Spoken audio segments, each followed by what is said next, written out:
ขอบใจเด้อนี่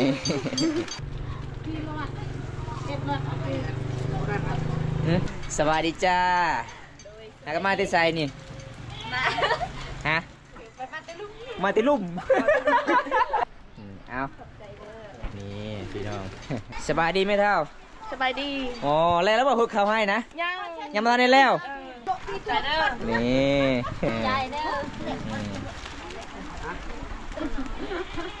จะได้ผู้สาวแซ่บบ่แซ่บไปบ้าจังใดเอ็มลึกได้สาวไทยเจ้าคือปากเบาๆเคินอายบ่ครั้งแรกเนาะอันนี้ก็จะเป็นบ้านของสาวโทพี่น้องสาวโทกับสาวไทยก็คือเขาเจ้ากัน2 คนนอนนำกันเลยทุกคนเมื่อนี้ไอ้เพิ่นกับมาเยี่ยมมายามครั้งแรกๆเลยทุกคนเลย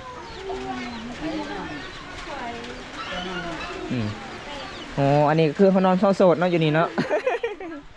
แต่ว่าบ่ได้รสชาติมันต่างในนำหมู่บ้านสบุกับบ้านเกงกะลอง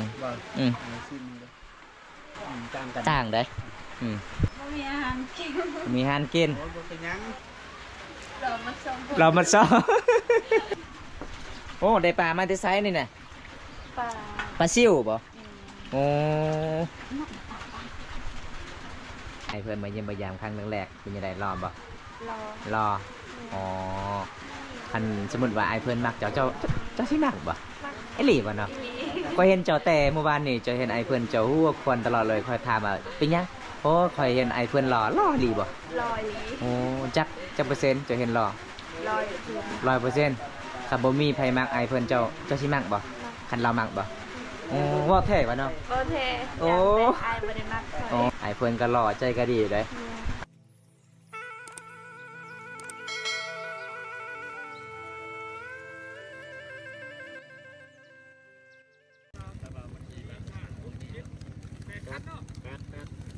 ระยะการเดินทางทุกคนเลย8 คันซ้อนพี่น้องขามมุ่งนาไปหมู่บ้านสาวบ้านแกงอล่องอยู่ทางพูนเลยทุกคนเห็นบอกพี่น้องโอ้ช่วงนี้ก็ช่วงหน้าฝนทุกคนเลยเส้นทางเขากะไปลำบากแน่เข้ากะขี่เครื่องบักสาวบ้านแกงอล่องพี่น้อง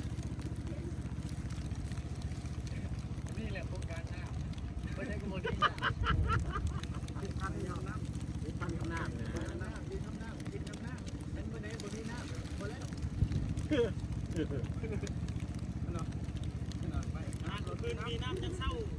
น้ำขี่รถนี่ขี่รถก็ขี่น้ำ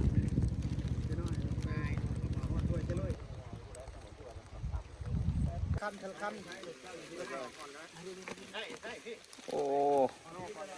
โคตรลายเลยทุกคนวันนี้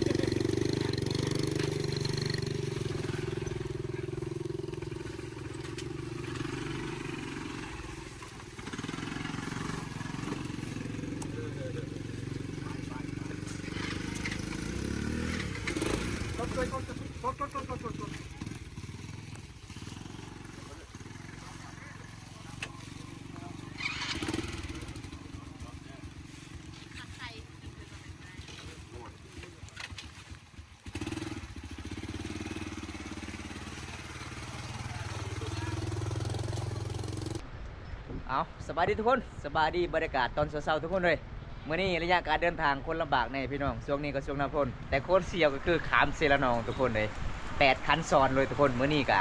ละลายเลยพี่น้องเฮามาเที่ยวพี่น้องขึ้นจากหมู่บ้านสุพี่น้องเพราะว่าเดินทางมันก็ลำบากในช่วงนี้พี่น้องเลยช่วงหน้าฝนพี่น้องเมื่อนี้เฮาก็มากับไอเพิ่นตอนนี้ก็เฮาอยู่หมู่บ้านแกงอลองพี่น้องแล้วก็เฮาก็นั่งพักเล่นในหมู่บ้านแกงลองก่อนพี่น้องแล้วก็ไอ้เพิ่นก็สิมาแจกขนมในเขตสนุนหมู่บ้านนี้ก่อนทุกคนเลยมาเมื่อนี้ก็2 คนคือเก่าพี่น้องเลยจะได้เฮาก็สิขึ้นพุ่นลาพี่น้องไปเยี่ยมไปยามสาวเวียงคือเก่าทุกคนจะได้กันติดตามชมกันรับสบายดีไอ้เป็นยังไงขามเซลนองมื้อนี้เชียวขนาดเลยเชียวอ่ะ8 คันเด้อ8 คันซ้อนเลยเนาะ8 คันซ้อนเลยโอ้คนกระลายรถกระลายมื้อนี้มอมตากะครั้งแรกอยู่เด้จะได้เห็นเด้ปกติกะ7 คันอันนี้8 คันโอ้ยเชียวนี่เด้อเสียวแห้งเลยเป็นตะยานเลยทันตกแล้วเลยนี่ไอ อันนี้คือบ้านเฮาเอิ้นรถซิงพี่น้องกระเจ้ากะสิมาแก่มันสำปะหลังเห็นบ่พี่น้อง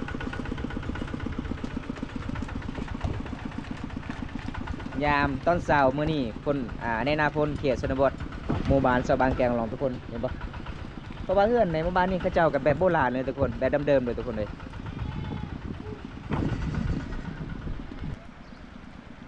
สบายดีเนาะมาสิใช่นี่นะ เมื่อแต่ลิ้น มือแต่เล่นโทรศัพท์โอ้ข่อยเอิ้นเจ้าอยู่เฮือนอยู่ศาลไอ้นี่เครื่องของไอ้เพิ่นมาฝากให้เจ้าสาวไทยไปใส่มื้อนี้สาวโทอยู่เฮือนบ่เบิ่งมันยังอันนี้น่ะยุงกัดบ่ฮะมันยังอีก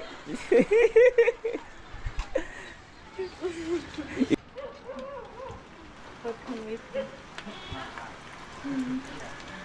มีให้เจ้า ขอบใจเด้อ ไปเด้อ นี่ สาวไทยไปใส่มื้อนี้สาวไทยคือบ่เห็น เด็กไทยเข้าก็เป็นขนมถึง ตอนนี้คืออันปะได้เป็น น้ำต้มเลยก่อน ปะได้ที่ เอา ขอบใจหลายๆขอบใจก็ไม่ได้ง่ายนะเดี๋ยวขอบใจหลายๆนะ เอาทุกคนเลย สบายดี มื้อนี้ มา ไอ้เพิ่นกะยะนะการเดินทางมื้อนี้กะคันใจบ่เกิน100กะห้องบ่ถึงไปลองหมู่บ้านนี้ได้เพราะว่าไอ้เพิ่นก็สิมาแจกปลากระป๋องแล้วก็ขนมแล้วก็ยิบยามพี่น้องแจกให้สามหมู่บ้านนะหมู่บ้านเกียงอลองทุกคนเลยมื้อนี้ก็โคตรเชียร์พี่น้องเฮาเดินทางเลยทุกคนเลยเพราะว่าไอ้เพิ่นก็ใจเกินร้อยดีเพราะว่ามาเที่ยวในเขตชนบทบ้านเฮาหรือว่าเที่ยวอยากเบิ่งวิถีชีวิตสาวลาวพี่น้องเอ็ดจ่าละโทฮะเอ็ดจ่าละ อันไหนมันค่ะอันนู้น อันน่ะไอ้แจกขนมจังฮะเต้ เอาไว้กินเองจะขนาดไหนเอาไว้ลงเชือกจับไม่ใช่ลงจับอ่ะ สบายดีทุกคน พี่รอดเก็บรอดเอาไป ยังมาจะหน่อยก่อน นี่ละมา มาแล้วรูปไม่เลยแต่ก็เห็นหนักนังวินเลยเอ้ยสวัสดีจ้าแล้วก็มาที่ไซนี่ มา ฮะ ไปมาเตลุก มาที่ลุ่มไอ้ยังมาที่ลุ่มนะ มาเจอเปิงซีแล้วเนาะ อ๋อมาที่แคมป์เซนแล้วน้องมาเล่นโทรศัพท์ป่ะอ๋อทุกคนเลยน้องเอาไปเล่นโทรศัพท์ ขอโทษ ใช่ หุ้นมากิน ใช่บาชีให้น้องนะเออเอา ใจเด้อ นี่พี่น้อง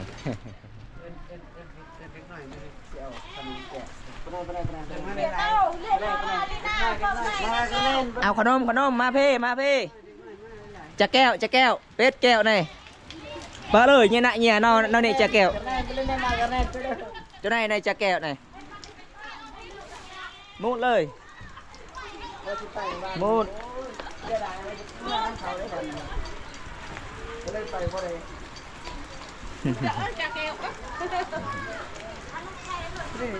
เอาไปก่อนเด้อสาวไทยคงเจ้าเอาไปได้จิ เอาไปเอาบอล สบายดีไหมเท่า สบายดี อ๋อแล้วบอกฮึกเขาให้นะ ยัง ยังมาตอนนี้แล้วใส่บ้าสิไปเอาเขาเมาให้บาบุมตา เอาแล้วฝนตก ฝนตกไปบ่ได้เนาะ ไปบ่ได้ให้จ้าแบบแก ฝนตกแล้วไปบ่ได้ทุกคนเลยไอายมาเมื่อนี้เกือบบ่หลอดเองน้องเลยโอ้ย18คันขามเซละน้องบาทเดียว โอ้ยคนก็หลายเลย18คนทั้งรถทั้งคนในมื้อนี้เด็กโคตรเชียวเลยบอมตาเลยคิดว่าบ่หลอดแน่นอนหอบนี่แต่ไอายเพิ่นใจเกินร้อยเพื่ออยากมาเยี่ยมมายามเคสชนบทแล้วก็อยากเบิ่งวิถีชีวิตเคสชนบทไอายเพิ่นก็สิมาแจกขนม หัวใจรู้ใจ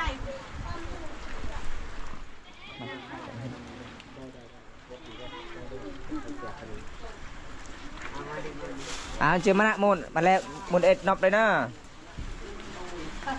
เอินกีโทไทยเอาจะไหนไทย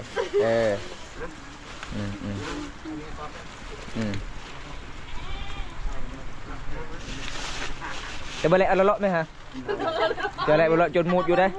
ใจเด้อ นี่ มุนเอ็ดปะกินเลย ขอบใจเด้อ ระวังได้ฝนตกมันลื่นได้ไหมเอ้ย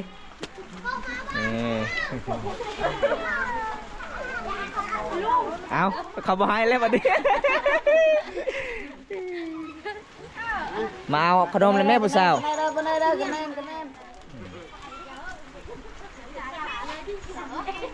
ทีนี้อันเดิมก่อนอันเดียวตัวดากัดตกเลย มันก็ปั่นพี่เตะมันก็ปั่นพวกอันพี่เตะมุนกองเลย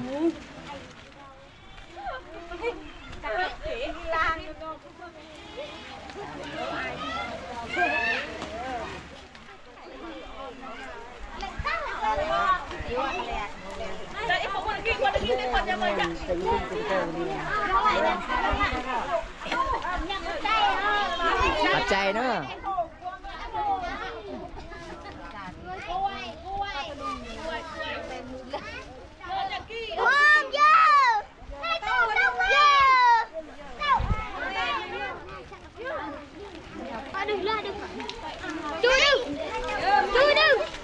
อะไรแหละกระเบินล่อเลยแหละกระเบินล่อปล่อยตะไม้เอ็นมูล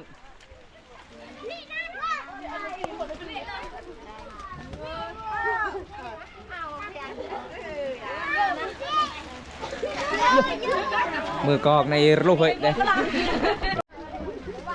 ได้เราไหมได้เราไม่ปล่อยจะได้ล่ะไม่ปล่อยจะได้ล่ะเย็นปลาละ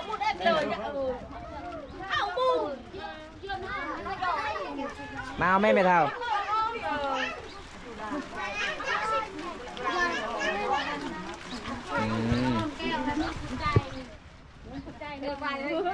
3 นาทีนะมันลายแล้วได้ผู้สาวว่ามีขนมป่ะโอ้ผู้สาวรักเอาเนาะผู้สาวผู้สาวรักเอาเลยขนมตัวหน่อยตอนนี้nàyตอนนี้nàyดูchưa bà bơn chưa mày bơn chưa mày là này tên này ăn cho tay đây là ai phân cần chồng thì phò sao thô này phụ thì phò sao thô này pết này là gì pết kẹo ôn phò sao thô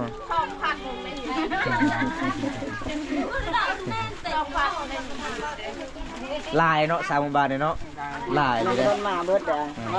anh điไปแจกอยู่บ้านซิบุเอ็กอันนี้แบ่งกัน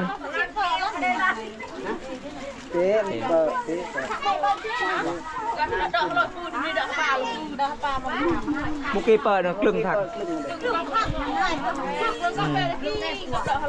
มูวงใหญ่มูวงยางมันอ่ะเด้อได้ได้ปังบุกี้มันเมียเมียตัวไหนเลยโอ้พี่น้องเลยสาวหมู่บ้านแกงอลองมันนี่มาลายเลยทุกคนเลยเห็นบ่เพราะว่าไอ้เพื่อนกับเบนนี่ล่ะพี่น้องมาเที่ยวลาวเฮาก็คือมีน้ำจิตน้ำใจ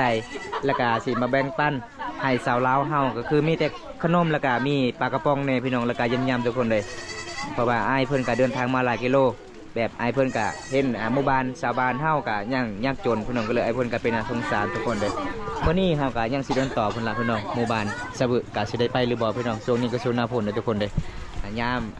เช้าๆบรรยากาศยามแรงๆหรือว่ายามตอนเช้าพี่น้องในหมู่บ้านชาวบ้านแก่งอลองกะแบบนี้แหละพี่น้องธรรมศาสตร์สุดๆงดงามเลยทุกคนจะได้ผู้สาวแซ่บบ่แซ่บไปบ้านจังใดเอ็มลึกได้สาวไทยเจ้าคือบ่ปากบ่เว้าฮะเคินอายบ่ครั้งแรกเนาะได้เห็นเพราะว่าน้องก็เคยเห็นแต่ในคลิปบ่เห็นแต่ในคลิปเนาะไอ้เพิ่นเคยมาลาวตลอดมาเที่ยวลาวตลอดเลยมื่อนี้ไอ้เพิ่นก็มีน้ำจิตน้ำใจแล้วก็เห็นน้องไปสอนปลาบ้านนี้ไปสอนละหวกบ่ได้ไอ้เพิ่นก็เลยมามีข้าวมาฝากให้น้องปลากระป๋องแล้วก็ยำๆแน่หรือว่าคายหรือว่ากินวันนี้นะกินบ่อ๋อข่อยผ่านเห็นคืนนี้ที่เจ้าคายเบิดได้เงินพุทธ50,000กีบเอาทุกคนเลยมาเยี่ยมมายามสาวโทสาวไทยอยู่เหือนอยู่ศาลมื่อนี้ทุกคนในนาพ่นพี่น้องเลยเอาทุกคนตอนนี้หลังจากที่เขามาแจกขนมในหมู่บ้านชาวบ้านแกงอลองไอเพื่อนเดินทางมาหลายกิโลมาจากประเทศไทยจังหวัดอุดรธานีทุกคนเลยตอนนี้ไอเพื่อนกับ มาเยี่ยมมายามสาวลาวก่อนเพราะว่าประเพณีเคสนวดบ้านเฮาเวลาเฮามาเยี่ยมมายามก็คือเขาเจ้าต้องย่อผ้าข้าวก่อนพี่น้องเอ้ยต้องมาจำก่อนคณะบ่กินก็ต้องจำก่อนมันเป็นตามประเพณีเฮ็ดที่สองของ14ชมเผ่ามังกรทุกคนเลยนี่อันนี้ก็จะเป็นบ้านของสาวโทพี่น้องสาวโทกับสาวไทยก็คือเขาเจ้ากัน2คนนอนนํกันเลยทุกคนมื้อนี้ไอ้เพิ่นก็มาเยี่ยมมายามครั้งแรกๆเลยทุกคนเลยอ๋ออันนี้คือเขานอนโสดเนาะอยู่นี่เนาะ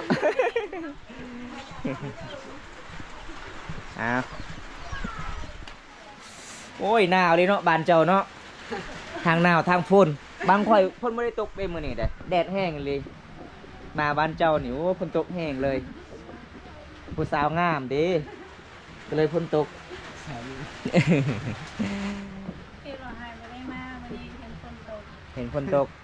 โอ้ยมาเพราะว่าเฮาบ่เคยตัวไผดอกฝนตกก็ต้องมา ใครคิดว่าคนตกร้านเขาบ่ได้ไป อืมกินได้บ่ไอ้น้ำนี่บ่ ได้ ได้เนาะ คิดว่าบ่ได้รสชาติมันต่างในนำหมู่บ้านสบุกับบ้านเกงกะลอง บ้าง อืม ซิมเลย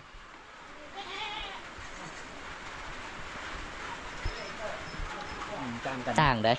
อืมเอาอยู่เฮือนอยู่ศาลเนาะ เพราะว่ามีอาหารกิน มีอาหารกิน โอ้ยบ่เป็นหยัง มีติแจ่วก็ได้หมู่เจ้าคนหนึ่งไปไสคนหนึ่งน่ะเสาวจัง เขาไปเรียงเลย ไปเฮ็ดงานอ๋อไปงานอยู่เวียงจันทน์อ๋อทุกคนเลย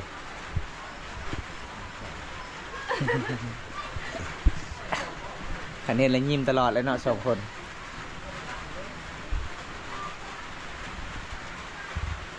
คนดีเนาะโอเค อีพ่อแม่จะไปใส่มื้อนี้ซะโทโอ้อยู่เฮือนใหญ่ แม่ยังก็บ่ได้เมื่อแต่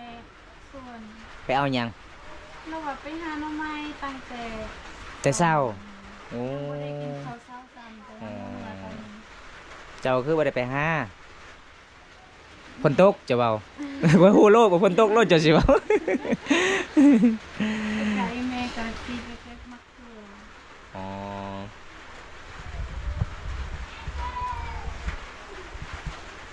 เอาสาวไทยไอมามื้อนี้คือสิเงียบๆมื้อวานนี้อะนะได้พออยู่กลางทางปู้อารมณ์ดีตลอดเลย จะว่าผู้ได้รอวันนี้บ่าวบุญตาบ่รอบ่ผู้ได้ เรามาชม เรามาซ้อ โอ้ยพี่น้องเอ้ย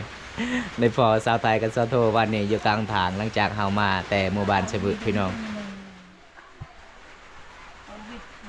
เต้าเราไปเตะบอลเหรอจำให้เรดชมนำให้ชอบไปสะบึ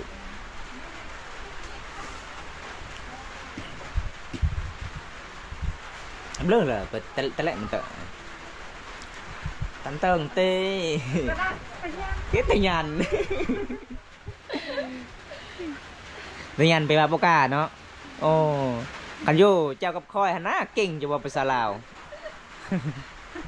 พอดีมีแขกมาเยี่ยมมายามสุดท้ายว่าบ่ออกเลยยานเพชรยานบ่ทึก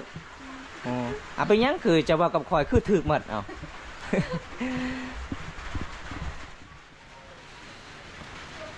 เอาทุกคนตอนนี้มาเยี่ยมมายามสาวโทก่อนหลังจากนั้นเฮากะสิไปขึ้นบ้านซื้อพี่น้องไปหาสาวอาเวียนคือเก่าโอ้ได้หานหยังเนาะผู้สาว ว่ามี โอ้หมักเผ็ดบ่นั่นตากระตุกตะกอนมาได้เถอะขอโทษ มาแต่กามั้งเอ้ยกาเอาดูงงเจริงเนี่ย เดี๋ยวรีบมาตัดรู้เละเลย นี่จะไปจ้างมา เรา เจ๊นเจ๊เป๊ะ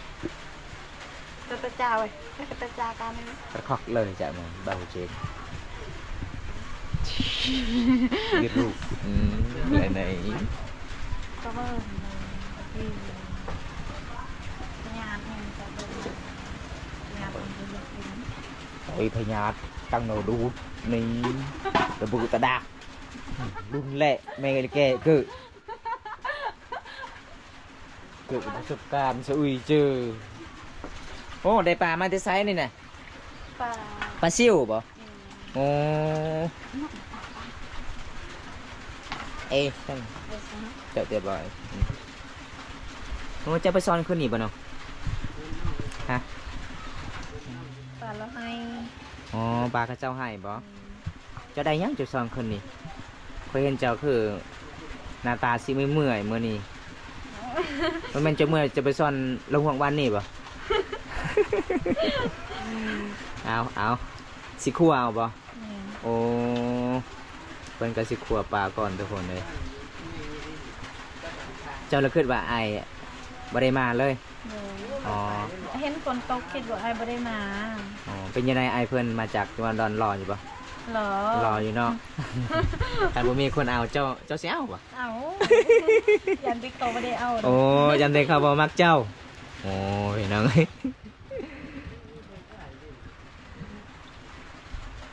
ขอยย่านเจ้านี้มีแฟน บ่มีเคยยังบ่มี โอ้ ขนาดเคยเอารถสตาร์ทยังโจด เออ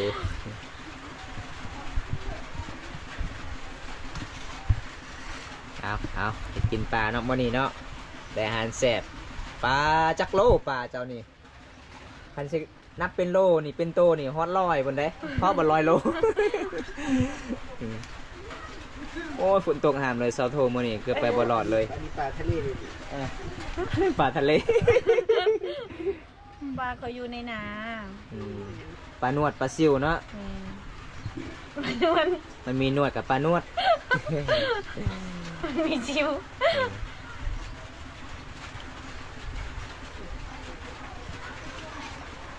เดี๋ยวเร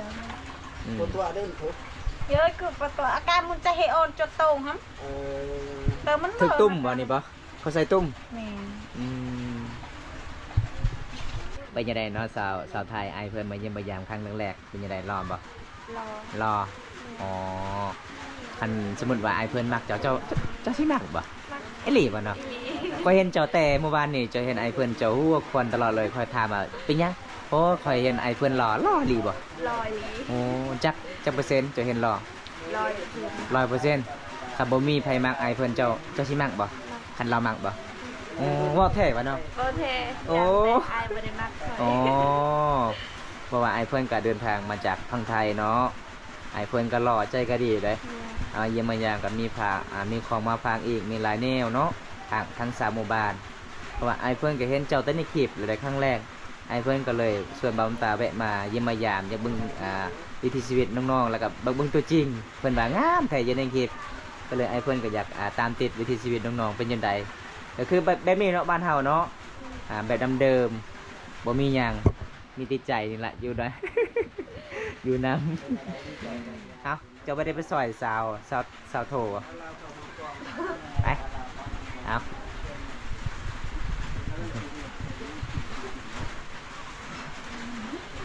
เอาเลยว่าเอาเลยว่ามองมองสิมกเลยว่าเอาเป็นสิมกบ่ดิ สิมกบ่สาวโถมกกระแสบได้จะโบร เอาเลย มกกระโบอีกกินบ่เป็นสาลาว่ามกกระโบอีกโอ้ย เป็น ว่าบ่เป็นเนาะจะเป็นอีหยังเป็นแต่ I love you ถามบ่มกก็บ่เป็นแต่จ่าบัง นั่นตะมด อ่ะแม่นเลย แต่จุดเจาะเด้อ เออครับอย่างนั้น มันเมื่อกี้นี่เลยตอนก็เที่ยวก็ เหยือกล้อเตี้ยไหม เ